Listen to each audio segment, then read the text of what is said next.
हरियापुर नाम के एक छोटे से गांव में रामू काका अपनी छोटी सी बेटी गुड़िया के साथ रहते थे। गांव में उनका कोई अपना नहीं था। गुड़िया की मां का देहांत कई साल पहले हो चुका था और तब से रामू काका ही माँ बाप दोनों बनकर उसे पाल रहे थे। रामू काका का एक छोटा सा मटन करी का ठेला था। अगली सुबह रामू काका अपना छोटा सा ठेला लेकर हमेशा की तरह चौराहे पर पहुंच गए। ठंडी हवा चल रही थी और आसमान में हल्की धूप फैली थी। रामू काका मन ही मन सोच रहे थे, हे भगवान, अगर आज 2-3 प्लेट मटन करी बिक जाए तो घर का खर्चा चल जाएगा। गुड़िया की किताबें भी लेनी है। तभी एक दुबला पतला फटे कपड़ों में लिपटा छोटा बच्चा उनके ठेले के पास आया। काका, मुझे बहुत ज्यादा भूख लगी है, क्या आप मुझे मटन करी खिला सकते हो? पैसे अभी नहीं हैं। रामू काका ने उसकी हालत देखी, दिल भर आया। उन्हें अपनी ही गुड़िया याद आ गई। अरे बेटा, क्यों नहीं, खाना भूखों का हक है। ये ले, गर्मा गर्म एक प्लेट। वो पूरी प्लेट चुपचाप खा गया और बोला, धन्यवाद काका, भगवान आपको बहुत खुश रखे। कुछ देर बाद दूसरे गांव से एक आदमी आया, लखन। उसके कपड़ों और चाल ढाल से लगता था कि वो थोड़ा संपन्न है। अरे काका, इस उम्र में भी ठेला लगाए हुए हो? क्या बताऊं बेटा, घर में बैठे बैठे मन नहीं लगता, ऊपर से कमाने वाला भी और कोई नहीं। एक ही बेटी है मेरी, गुड़िया। बस रोज 2-3 प्लेट बिक जाती हैं तो गुजारा हो जाता है, और मुझे चाहिए भी क्या। सही बात है काका, चलिए मेरे लिए भी एक प्लेट लगा दीजिए। रामू काका ने तुरंत एक प्लेट गर्मा गर्म करी परोसी। लखन ने पहला ही कौर खाया तो उसकी आंखें चमक उठीं। अरे वाह काका, ऐसा मटन तो मैंने आज तक नहीं खाया। ये तो कमाल का स्वाद है। अरे बेटा, ये सब गांव की मिट्टी का स्वाद है। काका, आप मेरे साथ मेरे गांव चलिए, मैं आपको आधे पर रख लूंगा। जितनी कमाई होगी आधी आपकी आधी मेरी। खूब चलेगा आपका स्वाद वहां। नहीं बेटा, मेरा मन बस इसी गांव में लगता है, मैं कहीं और नहीं जाना चाहता। काका, आपका मन लगता है ये बात सही है, लेकिन आपकी बेटी भी तो है। उसकी शादी, उसका भविष्य, क्या ये 2-3 प्लेट बेचकर उसकी जिंदगी बन पाएगी? रामू काका चुप पड़ गए। लखन की बात दिल में उतरती चली गई। बात तो तू ठीक कह रहा है बेटा।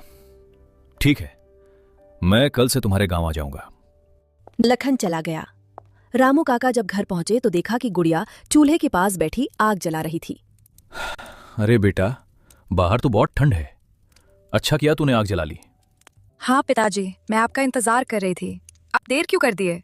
बेटा, हमें कल से दूसरे गांव जाना है। पर क्यों पिताजी, हम अपने गांव में ही ठीक थे, क्या हम इस गांव में नहीं रह सकते? नहीं मेरी गुड़िया, बात रहने की नहीं है, बात तेरे भविष्य की है। भविष्य? पिताजी, हम यहाँ भी खुश हैं, आप क्यों परेशान होते हो? देख बेटा, एक लड़का आया था, लखन। वो दूसरे गांव में एक बड़ा होटल चलाता है। उसने मुझे काम पर रख लेने का वादा किया है, अच्छी कमाई होगी। पिताजी, मुझे आपकी खुशियों से बढ़कर कुछ नहीं। जहाँ आप रहोगे वही मेरा घर है। गुड़िया और रामू काका दोनों गांव छोड़कर दूसरा गांव आजता है। अरे रामू काका, आप आ ही गए। चलिए, अच्छा हुआ समय पर पहुंच गए। हाँ बेटा, जैसा कहा था वैसा ही सुबह सुबह निकल पड़े। बहुत बढ़िया।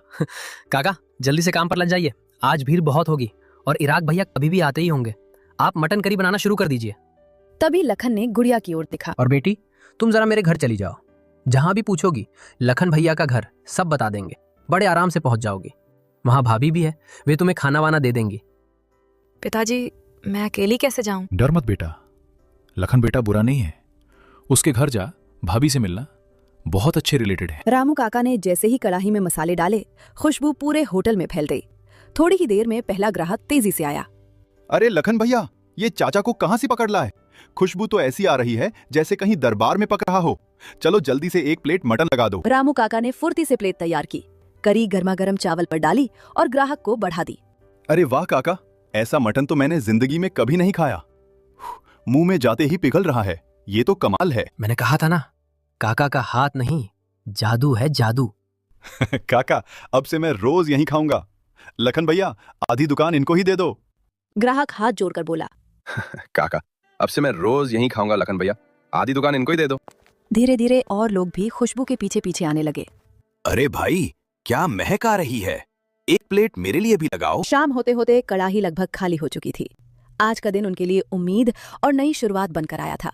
दोनों घर चले गए। बेटा लखन, आज की कमाई तो बहुत ही बढ़िया हो गई। ला, मेरे आधे पैसे निकाल दे। वही बात जो तूने कही थी, आधा आधा। ये सुनकर लखन का चेहरा एक पल के लिए उतर गया। मन में सोचने लगा, अरे काका का मटन तो सच में जादू है। अगर आज ही मैंने इन्हें आधे पैसे देने में टालमटोल की तो कहीं ये नाराज होकर वापस अपने गांव ना चले जाएं। काका, मैं तो बस निकाल ही रहा था। आपकी मेहनत है, आपका हाथ भी है। वो पैसे गिनने लगा, पर उसके हाथ में हल्की कंपकपी थी। भगवान तेरा भला करे बेटा।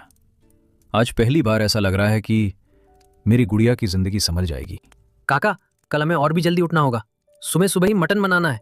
आज की तरह अगर भीड़ लगी तो पूरा गांव हमारे होटल की तरफ भागेगा। अगले दिन सुबह सुबह ठंड पहले से भी ज्यादा तेज थी। कड़ाही से उठती भाप और खुशबू पूरे होटल में फैलने लगी। लोग ठंड में कांपते हुए भी गर्मा गर्म मटन करी के लिए लाइन में लगने लगे। अरे भाई जल्दी देना, ठंड में बस काका की मटन करी ही जान बचा सकती है। आज तो और भी ज्यादा खुशबू आ रही है। तभी रोज आने वाला एक खास ग्राहक आया, राहुल। काका, मैं आज फिर आ गया। आपके हाथ की मटन करी के लिए तो मैं रोज यहाँ तक पैदल आता हूँ। ऐसा स्वाद तो पूरी दुनिया में नहीं मिलेगा। अरे बेटा, तू रोज इतना दूर से आता है, मुझे तो शर्म आ जाती है। भगवान तेरा भला करे। काका, आपका खाना मेरे लिए दवा जैसा है। ठंड में आपका गरम मटन, वाह। लखन भैया, आपने बड़ा अच्छा फैसला किया इन्हें लाके। ये सुनकर लखन के चेहरे पर हल्की तकरार की झलक आ गई। अंदर ही अंदर वो बुरी तरह जल उठा। हर कोई बस काका काका करता है। अरे दुकान किसकी है, नाम किसका है, मुनाफा किसका होना चाहिए। अब तो मैंने मटन करी बनाना सीख भी लिया है, फिर इस बूने को रखने की क्या जरूरत। आज रात ही इसे निकाल दूंगा, पूरी कमाई मेरी होगी। पूरा दिन भीड़ पहले दिन से भी ज्यादा रही। हर प्लेट की तारीफ सिर्फ एक ही नाम से शुरू और खत्म हो रही थी। दुकान बंद करके दोनों अपने अपने घर जाने लगते।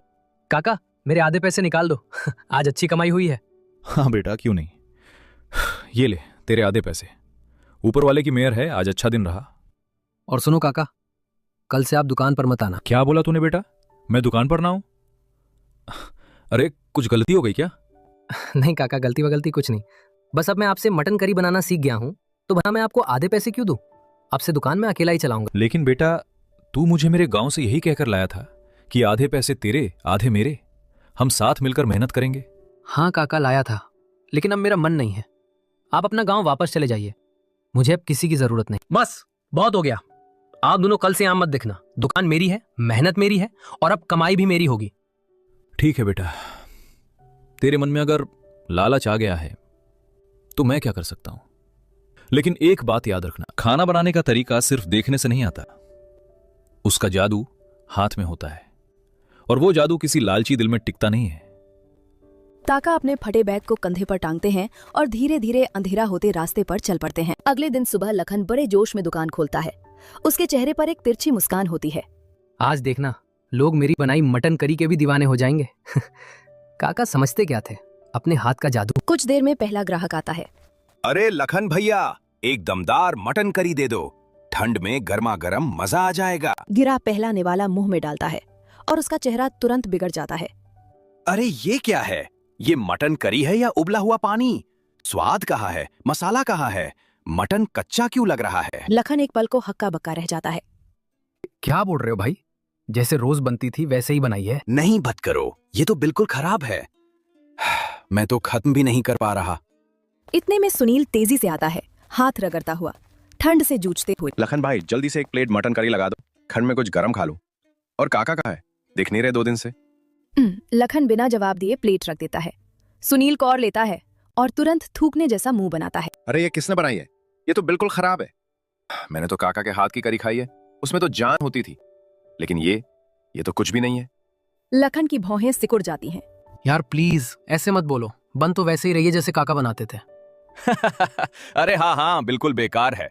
मटन जैसे कच्चा पड़ा हो, मसाला जैसे कहीं खो गया हो। अरे लखन भाई, ये आपके बस की बात ही नहीं है। सच कहें तो बेटा, काका के हाथ में सच में कोई जादू था, और तूने उन्हें निकाल दिया लालच में। एक एक करके सारे ग्राहक प्लेटें छोड़कर चल देते हैं। दुकान के सामने सन्नाटा छा जाता है।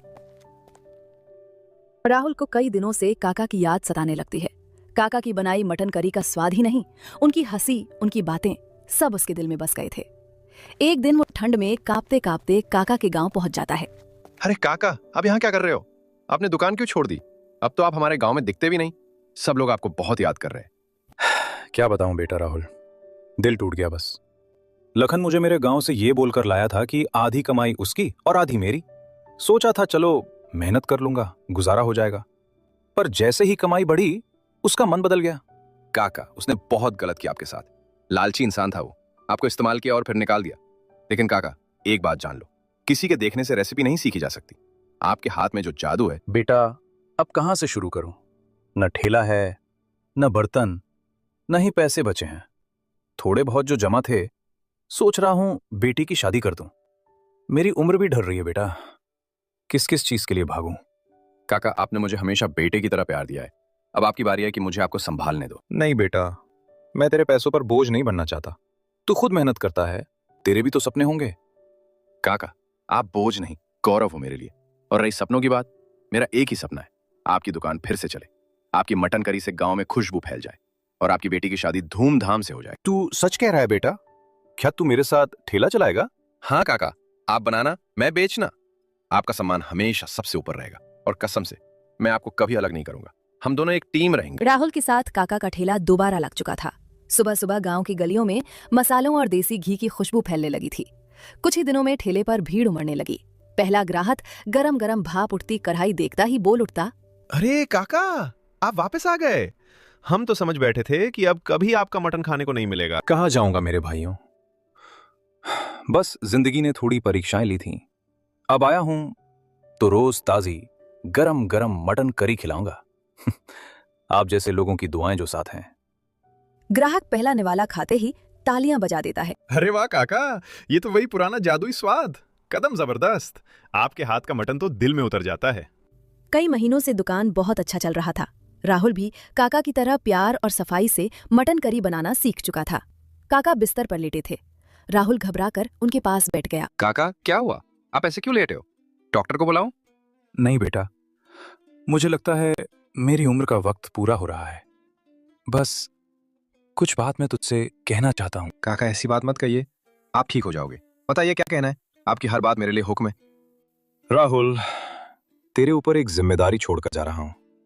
मेरी गुड़िया, मेरी बेटी, इस दुनिया में उसका कोई नहीं बचा मेरे बाद। पिताजी, आप हमें छोड़कर मत जाइए, हम अकेले कैसे रहेंगे? बेटी, हर इंसान को एक दिन जाना होता है।